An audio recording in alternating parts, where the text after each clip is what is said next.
Hello friends, welcome to grow with CB. I hope कि आप सभी बढ़िया होंगे। Finally most awaited notification UP LT grade 2025 का नोटिफिकेशन, ऑफिशियल नोटिफिकेशन आउट हो चुका है। एंड यहाँ पर मैं आपको हर एक इन्फॉर्मेशन यहाँ पर देने वाली हूँ।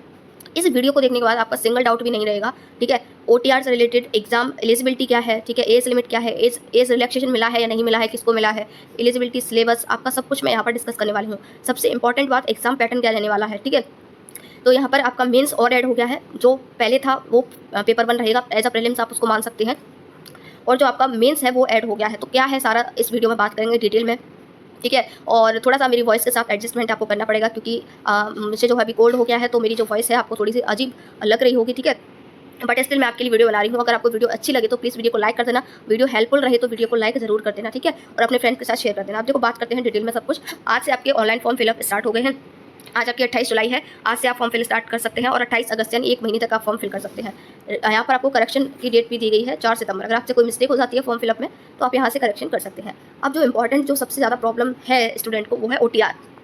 देखो, जो शॉर्ट नोटिस आया था उसमें ये लिख रखा था कि 28 से पहले, जब नोटिफिकेशन आए उससे पहले आप ओटीआर करवा लो। लेकिन अभी भी आपने नहीं करवाया तो कोई टेंशन वाली बात नहीं है। इनका कहने का मतलब सिर्फ इतना है कि जब भी आप फॉर्म फिल करो, ठीक है, जब भी आप फॉर्म फिल करो उससे पहले आपको ओटीआर करना है। बिना ओटीआर के आपको फॉर्म फिल नहीं करना है।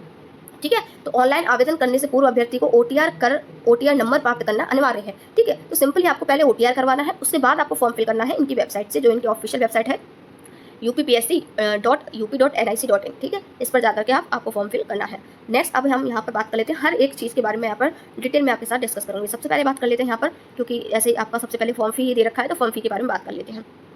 देखो, फॉर्म फी क्या है आपका। यहाँ पर यूआर ओबीसी और ईडब्ल्यूएस, इनकी फॉर्म फी है 125 रुपीज़। SC ST की फॉर्म फी है 65 रुपीज़। एक सेकंड, मैं इसका साइज जो है थोड़ा सा छोटा कर लेती हूँ। ठीक है, नेक्स्ट अब हम बात कर लेते हैं यहाँ पर PW, जो दिव्यांगजन है, उनकी फॉर्म फी है 25 रुपीज़। भूतपूर्व सैनिक की जो फॉर्म फी है वो 65 है। अब हम नेक्स्ट आगे बात कर लेते हैं। यहाँ पर आई थिंक आपका इसके बाद एलिजिबिलिटी आएगा। ठीक है, तो अब एलिजिबिलिटी जो कि बहुत ज़्यादा इंपॉर्टेंट है कि आप किसी सब्जेक्ट से फॉर्म फिल कर पाएंगे या नहीं कर पाएंगे। तो आपको पता है सबकी मेल फीमेल की अलग अलग वैकेंसी निकली हुई है। तो मैं आपको यहाँ पर डिटेल में बताने वाली हूँ कि आपके पास कौन सा सब्जेक्ट है। आपके सब्जेक्ट से हर सब्जेक्ट की मैं यहाँ पर डिटेल में आपको बताने वाली हूँ। तो थोड़ा सा वीडियो लॉन्ग हो सकता है, क्योंकि हर इन्फॉर्मेशन मैं आपको इस वीडियो में देने वाली हूँ। सबसे पहले जो सब्जेक्ट है वो हिंदी है। हिंदी की बात कर लेते हैं। ठीक है, देखो, हिंदी के लिए आपके पास, देखो, जितने भी सब्जेक्ट हैं उन सभी में आपको बीएड तो चाहिए। तो ये मैं हर बार नहीं बोलूँगी कि बीएड होना चाहिए। जितने भी सब्जेक्ट है सब में बीएड होना चाहिए। ठीक है, चाहे आप हिंदी से फॉर्म फिल कर रहे हैं, इंग्लिश से कर रहे हैं, मैथ्स से कर रहे हैं, साइंस से कर रहे हैं, किसी से भी आप फॉर्म फिल करना चाह रहे हैं, आपके पास बीएड जरूर होना चाहिए। बिना बीएड के आप फॉर्म फिल करने नहीं कर सकते हैं। बीटीसी वाले यहाँ पर अलाउ नहीं है, ये सबको पता होगा। ठीक है, एक यहाँ पर रिलैक्सेशन मिला हुआ है कंप्यूटर साइंस वालों को। कंप्यूटर साइंस वालों के लिए बीएड मैंडेटरी नहीं है। ठीक है, तो अभी मैं डिटेल में यहाँ पर बात करूँगी। सबसे पहले हिंदी की बात कर लेते हैं। हिंदी में देखो, आपके पास क्या होना चाहिए, आपके पास ग्रेजुएशन होना चाहिए Hindi as a Hindi subject. और दूसरा यहाँ पर मैंडेटरी जो चीज़ है वो है एक विषय के रूप में संस्कृत के साथ इंटरमीडिएट अथवा यूपी संस्कृत शिक्षा परिषद से उत्तर मध्यमा परीक्षा उत्तीर्ण होनी चाहिए। यानी कि संस्कृत में आपके पास इंटरमीडिएट होना चाहिए, साथ में आपके पास हिंदी में ग्रेजुएशन। तो ये बहुत ज़्यादा इंपॉर्टेंट है। अगर आपके पास संस्कृत नहीं है एज अ सब्जेक्ट तो आप हिंदी नहीं भर पाओगे। ठीक है, हिंदी का फॉर्म आप फिल नहीं कर पाओगे अगर आपके पास Sanskrit as a subject inter में नहीं रहा है। नेक्स्ट इंग्लिश की बात कर लेते हैं। बाकी देखो, अगर आपको कोई भी डाउट होता है ना तो कमेंट सेक्शन में कमेंट कर देना, मैं जरूर आपको रिप्लाई करूँगी। ठीक है, कोई भी किसी भी चीज़ से रिलेटेड प्रॉब्लम है यूपीएलटी ग्रेड में। ठीक है, इंग्लिश की बात कर लेते हैं।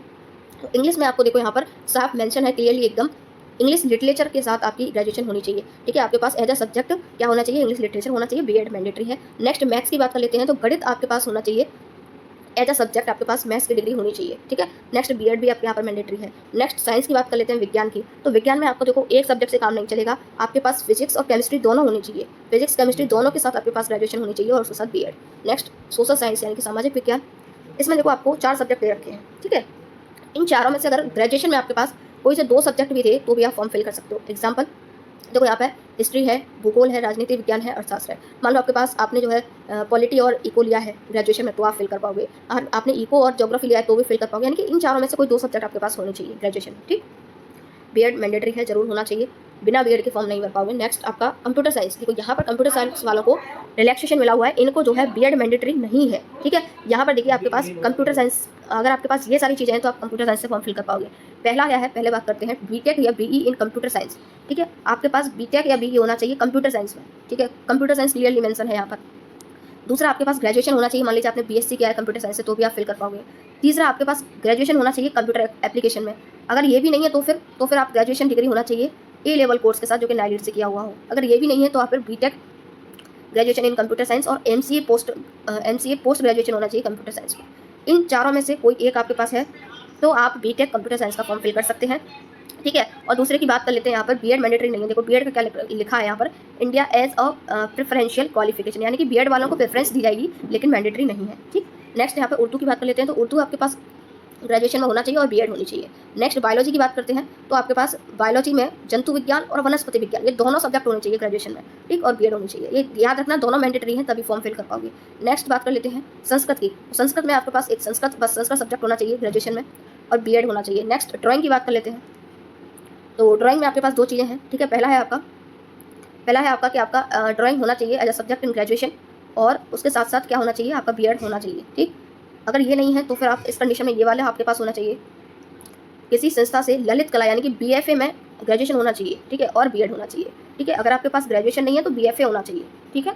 नेक्स्ट म्यूजिक की बात कर लेते हैं, म्यूजिक टीचर।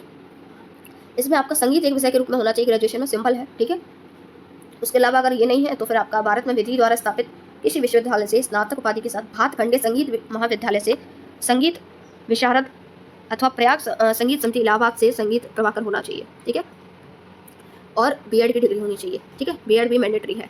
नेक्स्ट आपके 2-3 सब्जेक्ट रह गए, उसके बाद हम एग्जाम पैटर्न की बात करेंगे। तो कॉमर्स की बात कर लेते हैं, तो कॉमर्स आपका एज सब्जेक्ट होना चाहिए ग्रेजुएशन में और बीएड होना चाहिए। नेक्स्ट आपका फिजिकल एजुकेशन, तो भारत में आपका भैया बोला गया है कि आपकी ग्रेजुएशन होना चाहिए फिजिकल एजुकेशन में, उसके साथ साथ आपका क्या होना चाहिए, उसके साथ साथ आपका किसी कोर्स में बीपीएड और बीपीई होना चाहिए, ठीक है। नेक्स्ट आपका होम साइंस की बात कर लेते हैं। इसमें आपका होम साइंस के साथ ग्रेजुएशन होनी चाहिए और बीएड मैंडेटरी है।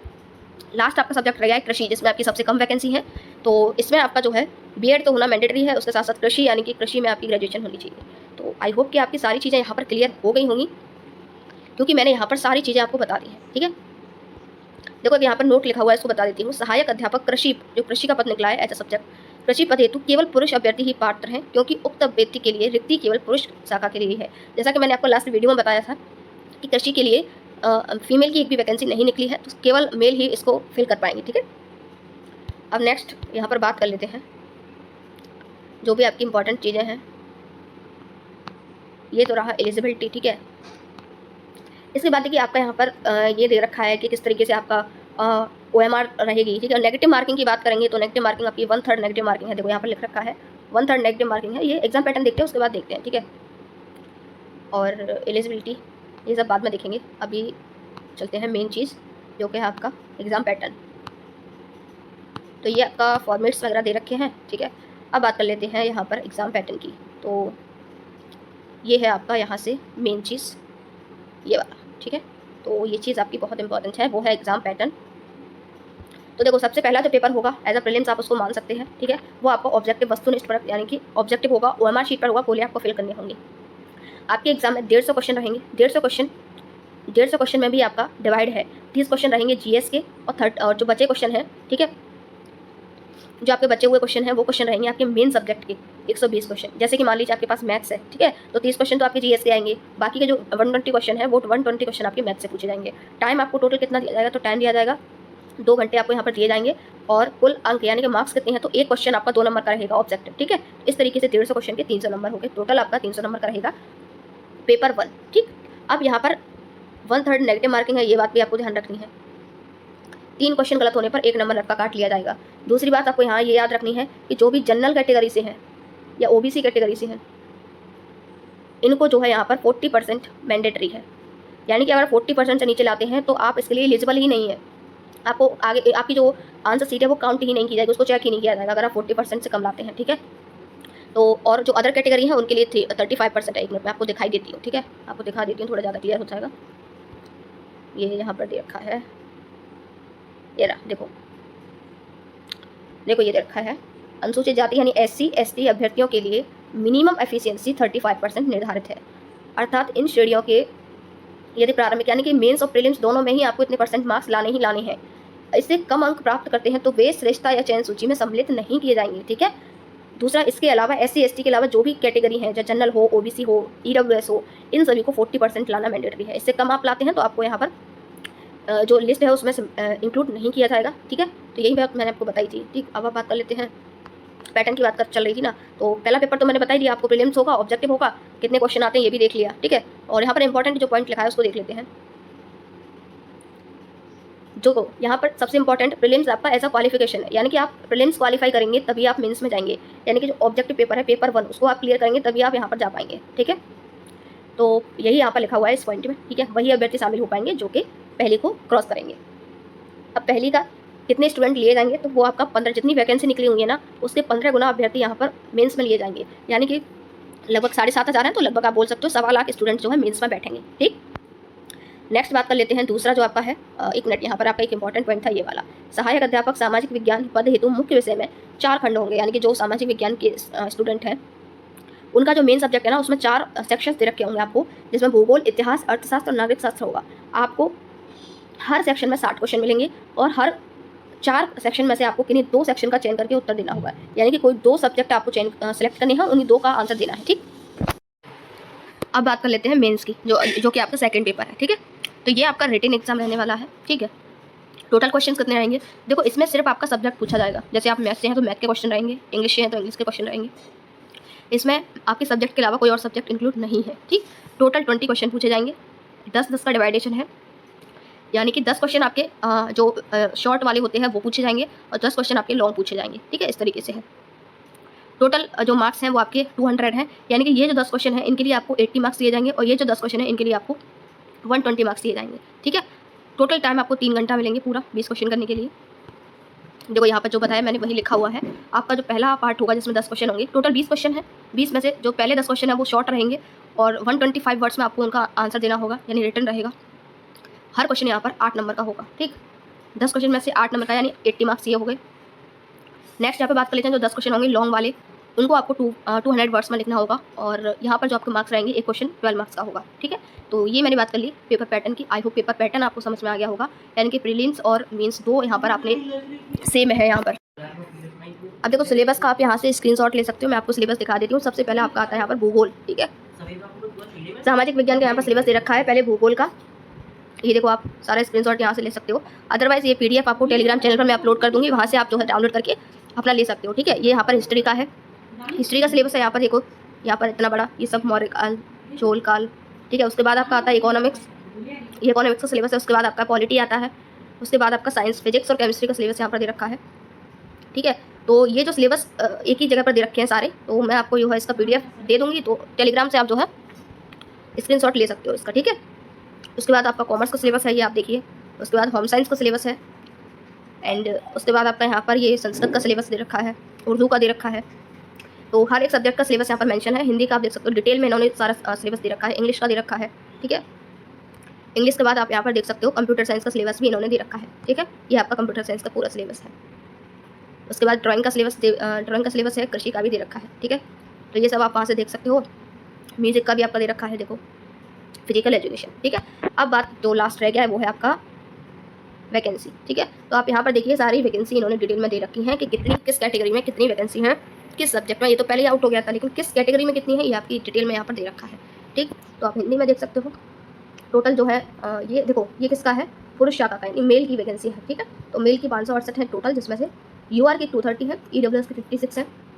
उसके बाद आपका अन्य पिछड़ा वर्ग यानी OBC की 153 है, फिर SC की 118 है। इस तरीके से देखो, अगर मैं आपको बताऊँ तो बहुत डिटेल में हो जाएगा ये, तो आप यहाँ से अपना सब्जेक्ट का चेक कर सकते हो, स्क्रीनशॉट ले लीजिए और जो भी आपका सब्जेक्ट हो उसके सामने आप देख लीजिए। ठीक है, ये आपका दे रखा है। उसके बाद आप देखो जो दिव्यांगजन है उनकी वैकेंसी अलग है। ठीक है, उनकी वैकेंसी यहाँ पर डिटेल अलग दे रखी है दिव्यांगजन के लिए, तो ये उनका है। ठीक है, वो भी पुरुष शाखा लिखा हुआ है, यानी कि सिर्फ मेल के लिए है। ठीक है, उसके बाद देखो यहाँ पर ये फीमेल का दे रखा है, ये फीमेल की सारी वैकेंसी दे रखी है। ठीक, और फिर फीमेल की जो दिव्यांगजन है फीमेल में उनकी दे रखी है। ठीक है, तो ये उन्होंने सारा डिटेल में दे रखा है। तो ये सारा मैंने आपको पूरा डिटेल में बता दिया है। स्टिल आपको कोई डाउट रह गया हो तो कमेंट सेक्शन में कमेंट कर देना। चैनल पर नए हो चैनल को सब्सक्राइब कर लेना। Thank you so much for watching this video.